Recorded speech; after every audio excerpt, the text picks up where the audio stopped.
Hello everyone, welcome back to more AEW on TEW 2020. We are here on the second week of August, pretty close to All Out, which I believe is on the first week of September. I might actually change that. I'll probably change it to end of August.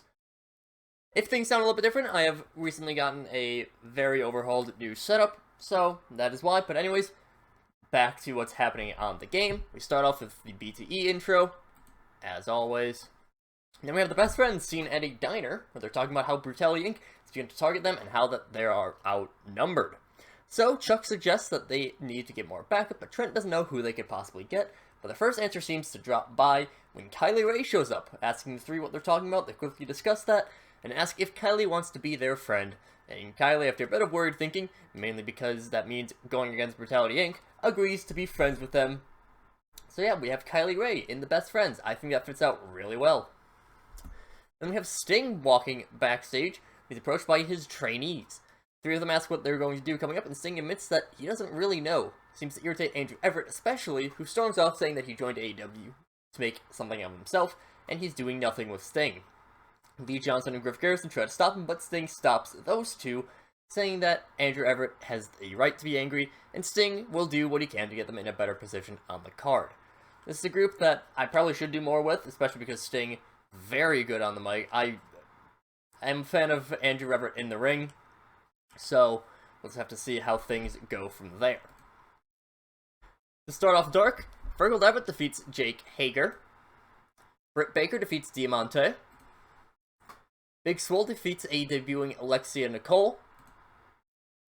Bad Influence defeats the Revoluchas, and the Revoluchas, wow, 72 performances on both of those, but Bad Influence continues their beatdown, but Maria de Pasqua comes in and hits Kazarian with a shock Hurricane Rana. Daniels quickly hits de Pasqua in return with an Angel's Wings. I think that's the move that he does. It's like a DDT sort of thing. And by the time that Daniels is ready to face against the two luchadors, both of them have gotten up, so Kaz and Daniels flee, irritated by the insolence of Maria de Pasqua for straight up just attacking Frankie Kazarian like that. After this, the Future defeat Aussie Open. Debuting Aussie Open when Leo Lambert submits Kyle Fletcher with a shark hold, which is a cool sounding move. Yeah, Aussie Open, they were also brought in with all of those other teams. Just Mark Davis was injured for the first few weeks, just came back. They're gonna be good filler. Briscoes defeat Top Flight. Jacob Fatu defeats John Silver. Brian Cage defeats Colt Cabana, and that ends off our show of Dark. Moving on to our Dynamite, we start off with quite the good match as Kenny Omega defeats Fergal Devitt with a surprise roll-up. Ace Austin then is seen backstage with Jake Hager, but Ace speaks for the two of them. And Ace says, look, a while back Chris sent us out to go and make sure that we get the Inner Circle back in the swing of things. I'll admit, we haven't been in the best of forms recently, but at All Out, we're going to change that. Darby Allin, the Sting wannabe. I have a proposition for you. At All Out, we're gonna have a match. If I win, you join the Inner Circle. You know what, I'll even let you make the terms for if I lose, but I doubt that'll happen. As for Big Boy Hager here, he's got his eye on you, Chris Bay. No terms there, though. This is just about sending a message. MJF, I'm gonna need to hear from you if you don't believe your employee can beat the big man of the Inner Circle. That's all I have to say. Those are my terms for everything, and if you still want to refuse them, then you still prove that the Inner Circle deserves to be feared. Kind of something that I've been a little bit stop and start with. That's my problem with a lot of feuds. I keep saying this, hopefully I'm gonna get better. Gonna try another reset of storylines. I know, what a shock, me resetting storylines after a pay-per-view. Then the Rose Garden scene in a luxurious-looking, well, garden, being waited on by a bunch of people in dresses and masks and suits, for the guys. Goes is on the throne and he begins to talk to the camera. As I've heard what some people are saying, that I'm only TNT champion because management wants to move Pac to the main event, that I didn't legitimately win my title, that I'm just a castaway from another company here in order to bring a fake sense of prestige. However, I'm more than that. Look around and see what I'm doing as TNT champion. Look at how I have the world at my feet. Look at how I'm providing more viewership, more real eyes to the product. But there will still be doubters. The unwashed masses that dare to think that they're as important, as beautiful to the eyes as me. You know what? I will prove everyone wrong. In the top 2 rankings in the division, Ricky Starks and Zack Sabre Jr., I'm going to beat them both at All Out. There's not going to be a question about my skill or about how legitimate I am. So yes, Garza Jr. going for a triple threat at All Out with Ricky Starks of Team Taz, Zack Sabre Jr. of Team Angle. See how things go from there. After this, Lady Bernice defeats Gail Kim. Pretty good matches. Lady Bernice, she's one of the top women's prospects. She's got some very nice stats. Yes, she's still very inexperienced, but I think she can eventually do fairly well. After the match, Ashley Flair enters the ring with a microphone, but before Flair can speak, Bernice actually asks if she can have the mic. Flair considers this for a moment before allowing Bernice to take the mic. She says, "Look, I get it. I'm a newbie to this business. I'm out of my league. I'm someone that really has only been able to get their break here and has never even worked in a minor company before hitting the big time in AEW. So, people are counting me out, and especially against one of the people proclaimed as the best women's wrestler ever. But that doesn't mean I'm going to lose. I know this will be my fate. I know that I will become AEW Women's Champion. I'll be damned if I let some so-called Empress lord herself over the Queen, Ashley Flair, or against her loyal subjects such as myself. Kana, I'm ready for you at All Out." So yeah, kind of getting her some mic time. Not the best regen on the mic. I think she's in the 40s or 50s. So, kind of cheating a little bit with the stats. Have Ashley Flair be on mic as well. Have Kana off-screen rated on overness. So, but still, I'm liking her prospects. Then Cody Rhodes defeats Jay Briscoe. This was actually originally my opening match, which is why some things would look strange here. So, Joe was on commentary with Tony Schiavone and Excalibur. Jim Ross, I'm kayfabing, has the week off. Heyman, aside from this match, was taking over duties on color commentary. And the usual commentators ask why Joe has had so many problems with Cody.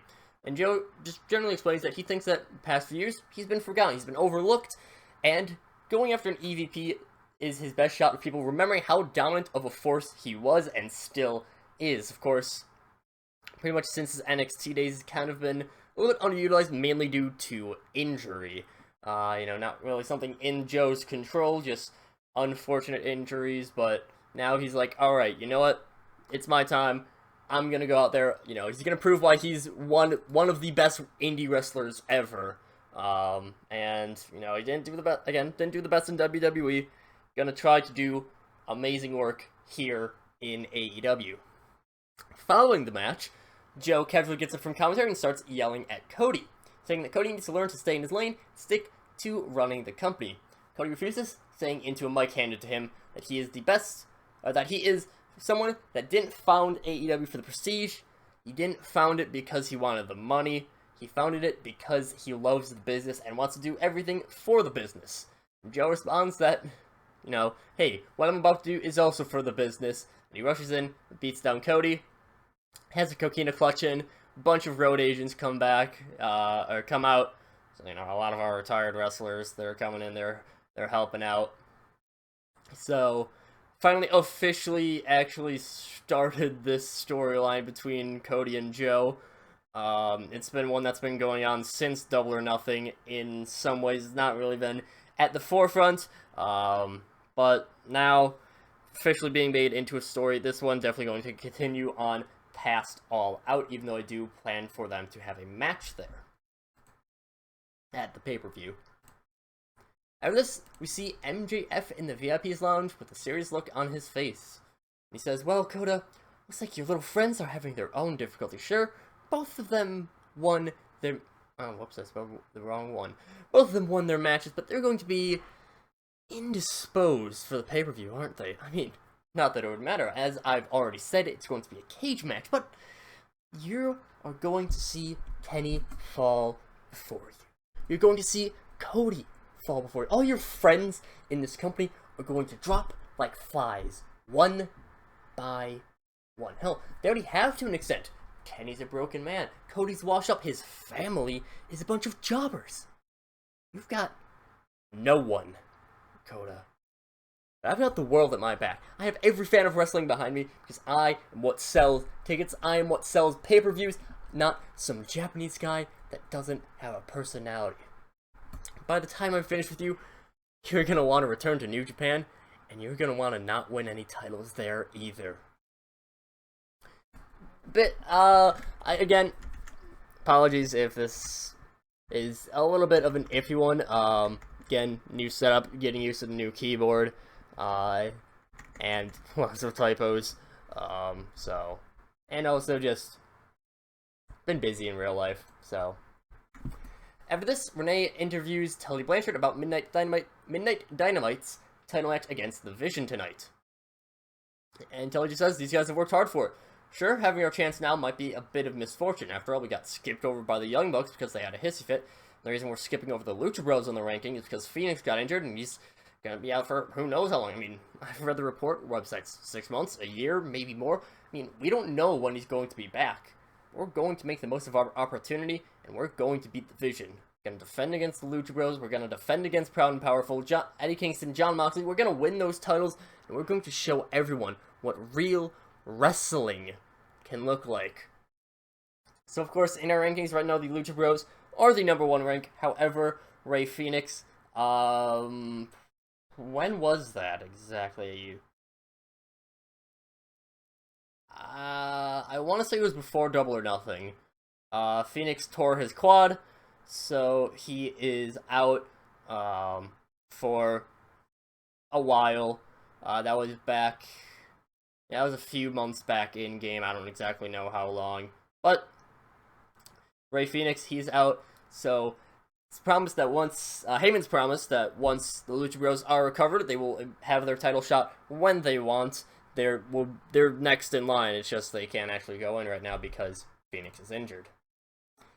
After this, just a bit of a tune-up match for Adam Page as he defeats Dustin Rhodes. Oh, I think I screwed up the order of some things. Oh well. Then Kingston and Moxley defeat Willpower.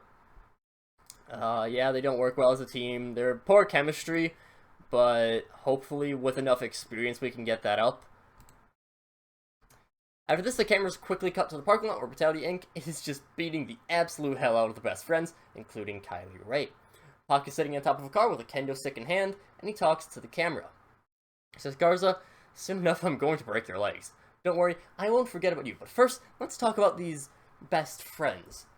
People who think that they can stand up to me, of all people. It's laughable how dumb these four are, and to think that they got poor Kylie involved in this mess.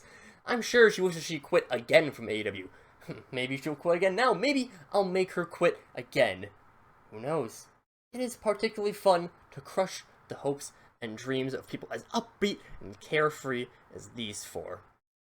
So Pac just really leaning into the fact that he is an asshole. He's someone who he's going to try to legitimately injure people because it's his best way to win. If you have less people competing for your spot, you're going to win more often. Cameras begin to cut to black, and as if it's ready for another commercial break, when Pac is attacked by Hiromu Takahashi. Takahashi lays into Pac, and when Dijak rushes over to try to break it up, Shotzi Blackheart also comes onto the screen and begins to fight off Brutality Inc. Takahashi hits Pac with a fisherman's suplex to the front of the car that he was sitting on, and the Hit Squad, they cut their losses, they take Pac away to safely. Dijak retreats as well. Killer Kelly and Brian Pillman Jr. also go with them. And it finally does cut to commercial with Takahashi smiling at the camera with Shotzi. Poor gimmick, unfortunately. That's fine. His gimmick will get better over time. Takahashi, huge pickup for us. He's going to be I feel like he's going to be a pretty big part of the division. Our third big steal from New Japan, of course, Kota first, then Zack Sabre Jr. Now we have Hiromu Takahashi. Takahashi, again, don't really know too much about his character, but I do know that he's very solid in the ring. He's a very entertaining person, and I am excited for what he can do in AEW, and it seems like he is going against Pac to start things out. In our main event, the Vision defeat Midnight Dynamite after Matt Sydal pins Fred with the corkscrew moonsault. Yeah,